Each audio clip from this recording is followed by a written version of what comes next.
Welcome to SKB shots. 3 అద్భుతమైన మ్యాచ్లు జరిగాయి in span of 3 days. 2 of course WPL మ్యాచ్లు, 1 ఆస్ట్రేలియా న్యూజిలాండ్ మ్యాచ్ క్రైస్ట్ చర్చ్లో. ఈ 3 మ్యాచ్ల గురించి మాట్లాడుకుందాం. ముందుగా ఆస్ట్రేలియా న్యూజిలాండ్ మ్యాచ్ గురించి బ్రీఫ్గా మాట్లాడుకుని ఆ తర్వాత WPL గురించి మాట్లాడదాం. So let's get start.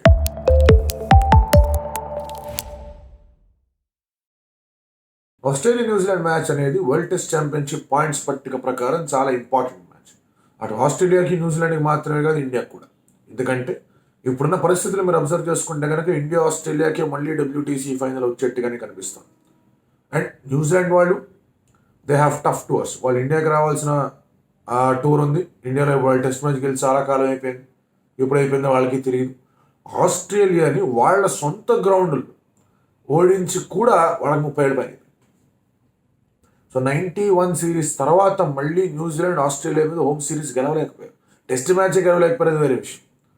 So ఈ test match New Zealand first day అయిపోయిన తర్వాత మళ్ళీ థర్డ్ డే, సెకండ్ డే ద్వితీయార్థం నుంచి థర్డ్ డే పూర్తి దాకా కూడా వాళ్ళు డామినేట్ చేశారు. ఇంకా అయిపోయిందిలే, 6 వికెట్ల పెద్దగా పోయేదే ఉంది అనేసరికి మ్యాచ్ ఒక ఇంజరీ అయింది. అదే ప్రయత్నాలు జరిగాయి. 1 బౌలర్ షాట్ అయినా కూడా ప్రయత్నాలు కనిపిస్తూనే వచ్చాయి. కానీ అలెక్స్ క్యారీ అండ్ అలాగే ప్యాట్ కమిన్స్ మళ్ళీ ఒక అద్భుతమైన రీతిలో నాకు ఆడడమే కాదు, సిరీస్ గెలవడం మాత్రమే కాదు, ఇంపార్టెంట్ అయిన 12 పాయింట్లు ఆ పర్సంటేజ్ ప్రకారం కూడా కాస్త మెరుగుపడిన వాళ్ళకి మళ్ళీ ఆ పాయింట్లు వచ్చాయి. This was very tough. Yes, మీరు అనొచ్చు బౌలర్ తక్కువ అయిపోయాడు కదా, అందులో ఏముంది, ప్రెషర్ పెట్టగలిగారు, అందులో ఏముందని. బట్ 1 వికెట్ పడినా కూడా మ్యాచ్ అయిపోయే ప్రమాదం కనిపించింది అక్కడ స్టార్టింగ్. ఇంకా తర్వాత అలా క్రమేణా ముందుకెళ్తున్న కొద్దీ, ఆ పార్ట్నర్షిప్ పెరుగుతున్న కొద్దీ ఇంకా వికెట్ రాదన్న విషయం అర్థమైపోయింది. అండ్ దాంతో ఇట్ వాజ్ ఎ టఫర్ చేస్. ఎందుకంటే మన బ్యాటింగ్ న్యూజిలాండ్ వెళ్ళినప్పుడు we were not able to do anything. Last over మనం వెళ్ళినప్పుడు, అంత ముందు over we did well, but last over మనం ఏం చేయలేకపోయాం. సో అలాంటిది ఇదేంటి పరిస్థితి అబ్బా అనేట్టు ఆలోచించుకొని వాళ్ళు కూడా వాళ్ళ ప్లేయర్లు అవుట్ అయిపోయి, వాళ్ళ మెయిన్ ప్లేయర్లు ఎవరైతే మేజర్ ప్లేయర్లుగా ఉన్నారో అందులో ఒక పొజిషన్ మార్చారు. 4 నుంచి ఓపెనింగ్ పంపించాడు, అతనే ఆడట్లేదని చెప్పేసి క్రిటిసైజ్ చేయడం మొదలుపెట్టారు. ఇంకో ప్లేయర్ పని అయిపోయింది, రిప్లేస్ చేయాలంటూ మాట్లాడడం మొదలుపెట్టారు. టాప్ 4 బ్యాటర్స్ ఎవరూ సరైన రీతిలో పర్ఫామ్ చేయలేదు. ఇదెక్కడ గోలరా బాబు అనుకుంటున్న టైంలో ఇక్కడ మళ్ళీ Alex Carey and Pat Cummins వచ్చి కుమ్మేశారు. క్యారీ 98 దగ్గర నాట్అవుట్గా ఉన్నాడు. అండ్ ప్యాట్ కమిన్స్ ఆ లాస్ట్ బౌలింగ్ 4 కొట్టాడు. ఇంకా చాలా ఓవర్లు మిగిలి ఉన్నాయి. మ్యాచ్ ఈజీగా సునాయాసంగా అవకొట్టారు. At the very fast pace వాళ్ళు కొట్టారు ఆ రన్ అని కూడా. అబ్జర్వ్ చేయండి, వికెట్లు పడిపోయిన తర్వాత కూడా వాళ్ళు ఎక్కడ కూడా రన్ రేట్లో పేస్ తగ్గించారు. దానికి కారణం ఏంటి అంటే they just went for it. ఇక పోతే పోయింది, ఇక చేసేది ఏం లేదు అన్నట్టుగా వెళ్ళారు. సో అది ఆ యాటిట్యూడ్ అనేది రావడం మాత్రమే హెల్ప్ చేయాలి, దాని ఎగ్జిక్యూషన్ కూడా పర్ఫెక్ట్గా చేయగలిగారు. So that attitude is important. The not want to బ్లాక్గా ఆడ కొట్టడం లేకపోతే లేదని. More often than not Australia అలాంటి జోన్లోకి వెళ్ళినప్పుడు they end up winning the matches. Carey 98లో నాట్అవుట్గా ఉన్నాడు. అదే ఇండియన్ బ్యాట్స్మెన్ ఎవరన్నా ఉన్నారంటే కనుక రచ్చ జరిగిపోయారు. అరే అంత కష్టపడి టెస్ట్ మ్యాచ్ గెలిచామనే మాట ఉండదు, మ్యాచ్ గెలిచామనే మాట అస్సలు ఉండదు. ఆ ప్లేయర్ కొట్టనివ్వలేదు, ఆ క్యాప్టెన్ కావాలని విన్నింగ్ రన్లు కొడదామని చెప్పేసి ప్లేయర్ 98 దగ్గర ఆపేశాడు. మళ్ళీ అవకాశం వస్తుందా 100 కొట్టడానికి, ఈ పెంటంతా మనమే పెట్టుకుంటాం, ఇంకెవరు పెట్టుకోరు.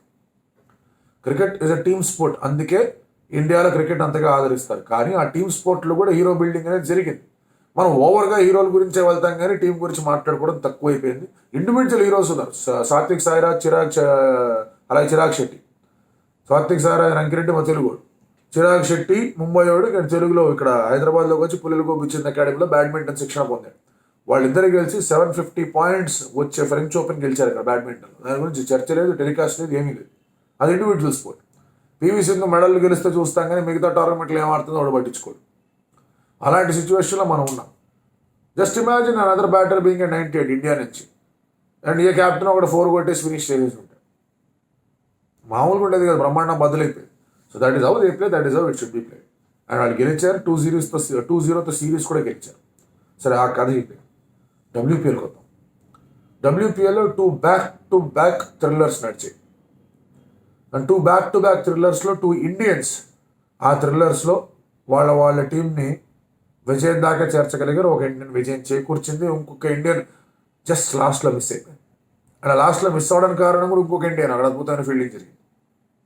సో 2 మ్యాచ్ల గురించి మాట్లాడుకుందాం. ఎందుకంటే దీస్ 2 మ్యాచెస్ డెఫినెట్గా పాయింట్స్ టేబుల్ మీద గట్టి ప్రభావం చూపిస్తాయి. అండ్ ఆ 2 మ్యాచెస్ ఏంటి అంటే ముంబై ఇండియన్స్ ఆడిన మ్యాచ్, ఒకటేమో DC వర్సెస్ RCB జరిగిన మ్యాచ్. ముంబై ఇండియన్స్ అండ్ RCBకి మిగిలిన ఏదైతే మ్యాచ్ ఉందో అది RCBకి మస్ట్ విన్ మ్యాచ్. అది వాళ్ళు గెలవకుండా అంటే గుజరాత్ జైంట్స్ మీద రిలై అవ్వాలి. వాళ్ళు వీళ్ళని ఓడిస్తే వీళ్ళకి 6 పాయింట్లు ఉంది, రన్ రేట్ బాగానే ఉంటుంది, అది ఇది అని చెప్పి. సో రకరకాల సమీకరణాలు తోడవబోతున్నాయి ఇక్కడ. సో రేపు జరగబోతుంది ఆ మ్యాచ్ గురించి మళ్ళీ రేపు మాట్లాడుకుందాం. కానీ ఈ మ్యాచ్లో హర్మన్ప్రీత్ కౌర్ గురించి మనం మాట్లాడుతూ వచ్చాం. తన బ్యాటింగ్ సరిగా పని చెప్పట్లేదు, 6 హిట్టింగ్ సరిగా రావట్లేదు, తనకి తక్కువ స్కోర్ ఉండి లేదా కొంచెం గ్రౌండ్ మన పిచ్ కూడా బ్యాటింగ్ అంతగా సహకరించట్లేదంటే అక్కడ ఆడుతోంది.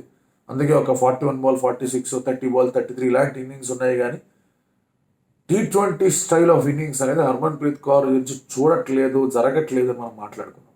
నేను ఎట్టకేలాగా ఇన్నింగ్స్ వచ్చింది. 190 పైన కొట్టాల్సిన టార్గెట్లో హర్మన్ప్రీత్ కౌర్ స్టార్టింగ్లో కాస్త కష్టపడింది, స్టార్టింగ్లో తడబడింది, రన్స్ రాలేదు. బ్యాట్ మార్చేసరికి ఆట మారిపోయింది, మోగడం ఆరంభమైపోయింది అండ్ మొత్తం మ్యాచ్ ముంబై ఇండియన్స్ ఫేవర్లోకి వచ్చింది. This is what you want from Harmanpreet Kaur.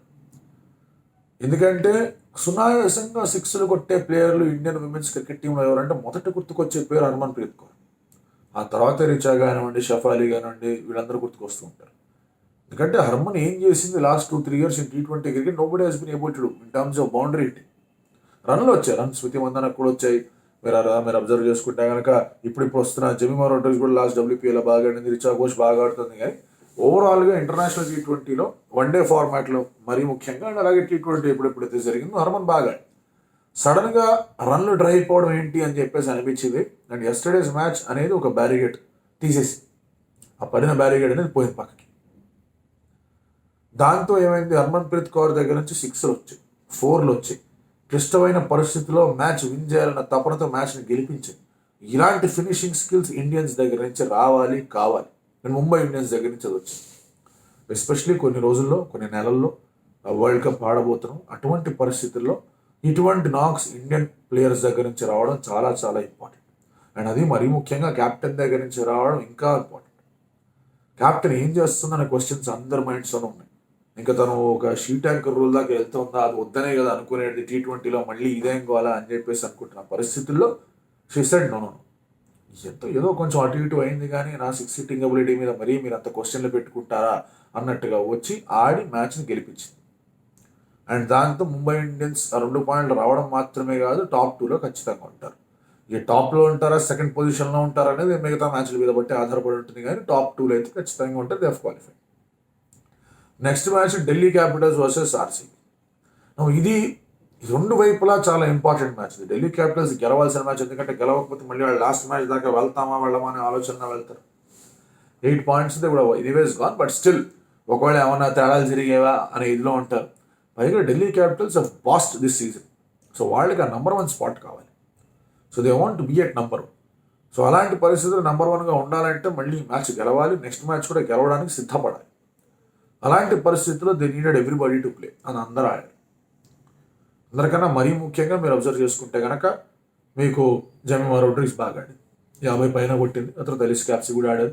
మిగతా వాళ్ళందరూ కూడా వాళ్ళ కాంట్రిబ్యూషన్స్ వాళ్ళు అందిస్తూ వచ్చారు. స్కోర్ని 180 దాకా తీసుకెళ్ళగలిగారు, 181 దాకా తీసుకెళ్ళగలిగారు. 182 అనే టార్గెట్ని నిర్దేశించగలిగారు. అప్పుడు స్మృతి మందన వికెట్ తొందరగా పడింది. That is a big blow RCBకి.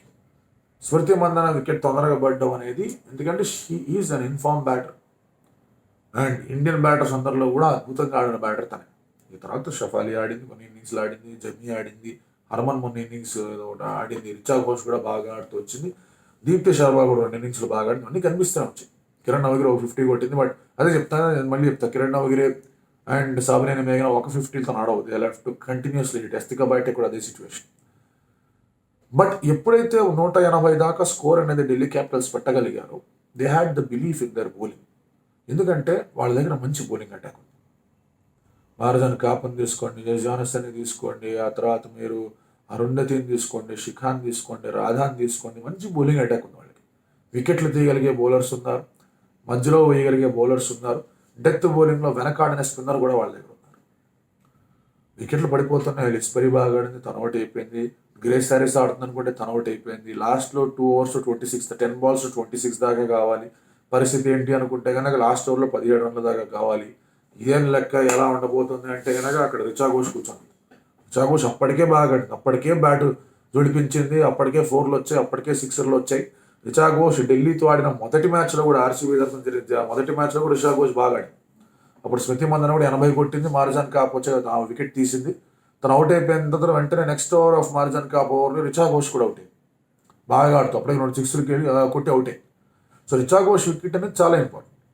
Richa Ghosh దగ్గర నుంచి ఏంటంటే మనం ఎక్సలెంట్ టాలెంట్, తను మంచి కీపర్, పెద్ద 6లు 4లు గట్టి కొట్టగలదు, ఆ ఫినిషింగ్ అబిలిటీ ఉంది అని కోరుకున్న ఒక ప్లేయర్.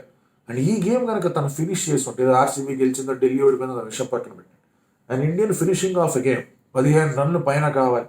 ఎస్ జాన్సన్ లాంటి బౌలర్ మీద మెగ్లానింగ్ లాంటి ఒక క్యాప్టెన్ అవతల ఫీల్డింగ్ క్యాప్టెన్గా ఉన్నప్పుడు ఒక ఇండియన్ ప్లేయర్, ఒక యంగ్స్టర్ ఆ 15, 16, 17 రన్లు కొట్టి గెలిపించడం అనేది just imagine what it could have been to our confidence. ఆ కాన్ఫిడెన్స్ అనేది ఎంత బూస్ట్ చేయదో ఒకసారి ఆలోచించండి. తను గెలిచేసి ఉంటే కనుక మొత్తం సిచ్యువేషన్ అంతా చాలా డిఫరెంట్గా ఉండేది. కొంతమంది ఆర్సీబీ ఫ్యాన్స్ కాస్త బాధపడుతున్నారు, వాళ్ళ మీద మీములు చేసేవాడు, కొత్తగా ఏం జరిగిందని చెప్పేసి రాజీవ్ కనకాల మీమ్ టెంప్లెట్లు వాడేస్తున్నారు. ఇవన్నీ కనిపిస్తాయి, అన్నీ బాగానే ఉంటాయి, చూడడానికి, నవ్వుకోవడానికి, బాధపడడానికి, క్రియేటివిటీని మెచ్చుకోవడానికి ఇవన్నీ బాగానే ఉంటాయి. కానీ from an Indian cricket point of view చూస్తే అక్కడ రిచా ఘోష్ కనుక ఆ మ్యాచ్ని ఫినిష్ చేసి ఉంటే things would have been entirely different for confidence and India కూడా. ఎస్, మనకు ఒక ఫినిషర్ వచ్చేసింది, ఎందుకంటే దీప్తి శర్మ డిడ్ దట్. లాస్ట్లో 6లు కొట్టగలిగింది, ఫినిష్ చేయడానికి దోహదపడింది, అన్నీ చేసింది. సో ఈ రిచా ఘోష్ ఇంకా గట్టిగా ఆడుతుంది అంటే కనుక your having a solid finisher. Harman గట్టి ఫామ్లో ఉంది, జమ్మీ గట్టి ఫామ్లో ఉంది, నీకు ఉమ్మేస్తారా అన్నట్టుగా ఒక ఫీలింగ్ వచ్చింది. బట్ అది జరగదు. దానికి కారణం ఏంటి? 2 సార్లు మంచి ఫీల్డింగ్లు జరిగాయి, రన్అట్లు అయ్యాయి. అక్కడ మీరు అబ్జర్వ్ చేయండి, 2 సార్లు రన్అట్లు అయ్యాయి. ఆ 2వ రన్అట్ ఎస్పెషల్లీ లాస్ట్లో ఆ త్రో వాస్ ఫెంటాస్టిక్ షెఫాలి నుంచి. ఎస్ జాన్సన్ చేతికి వేసింది, ఎవరు ప్యానిక్ కాదు, గట్టిగా వికెట్లు కొట్టాలని ప్రయత్నించలేదు, ఎవరు ప్యానిక్ కాలేదు, చేతికి బాల్ ఇచ్చింది. అండ్ దాంతో ఇక్కడ సమ్స్ కొట్టింది, డైవ్ చేసింది. అప్పటికి 1 బాల్ 2 రన్స్ కావాలి, డైవ్ చేసింది, జస్ట్ షాట్. అక్కడ కొట్టిన వెంటనే ఎస్ జాన్సన్ ఏం చేసింది, ఇక్కడ మాత్రం కాదు అక్కడ కూడా విసిరేస్తాను, కీపర్ వైపు విసిరేసింది, అక్కడ కూడా స్టంపులు కొట్టేశారు.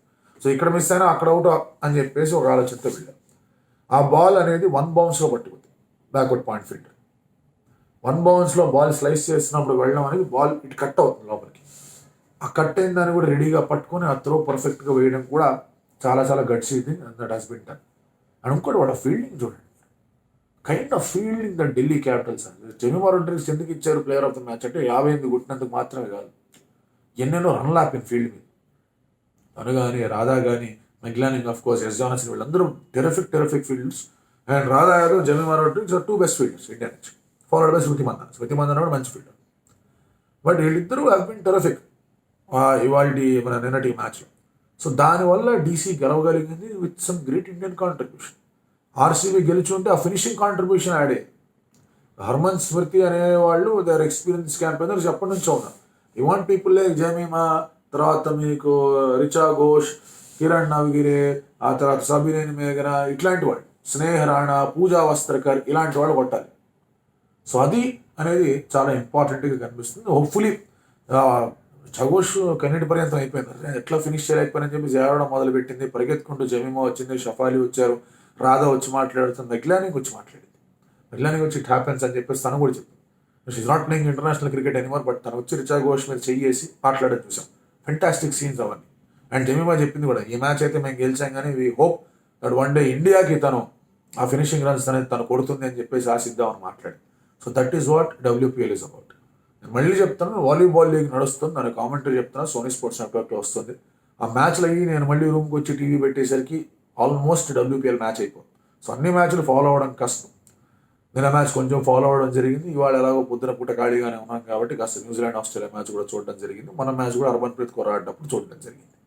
సో దాని గురించి చూసిన మ్యాచ్ల గురించి రివ్యూలు మాట్లాడుకుందాం. బట్ ఇప్పుడు ఎలాగో ఎలిమినేటర్ ఫైనల్ స్టేజ్కి వచ్చేసి ఇంకా 2 మ్యాచ్లు ఉన్నాయి, లీగ్ మ్యాచ్లు 3 మ్యాచ్లు ఉన్నాయి. వాళ్ళ రేపు ఎల్లుండి 3 మ్యాచ్లు ఉన్నాయి. ఆ 3 మ్యాచ్ల తర్వాత ఎలాగో ఎలిమినేటర్ ఫైనల్స్ ఉంటాయి, దాని గురించి మళ్ళీ మనం మాట్లాడుకుందాం. తెలియదు.